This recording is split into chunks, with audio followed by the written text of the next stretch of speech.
এক সময়ের এক রাজা ছিল নমরুদ।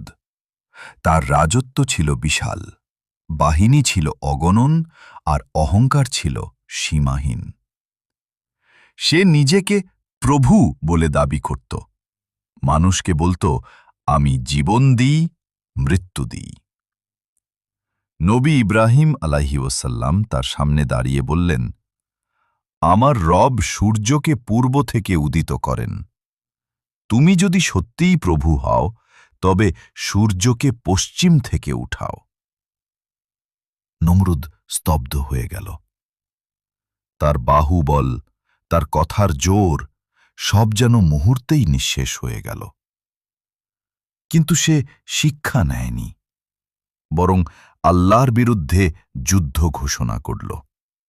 বিশাল বাহিনী সাজাল, অস্ত্র গড়ল, যুদ্ধের প্রস্তুতি নিল। আর আল্লাহ, তিনি পাঠালেন একটি ক্ষুদ্র সেনা, একটি মশা। সেই মশা নমরুদের নাক দিয়ে ঢুকে তার মস্তিষ্কে গিয়ে কামড়াতে থাকে। ব্যথায় পাগল হয়ে নমরুদ মাথা ঠুকতে থাকে দেয়ালে, দাসদের দিয়ে মাথায় আঘাত করায়।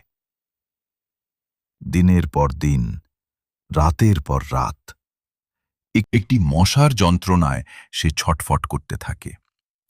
শেষমেশ সেই মশার কামড়ে, সেই যন্ত্রণায়, সেই অপমানেই তার মৃত্যু হয়।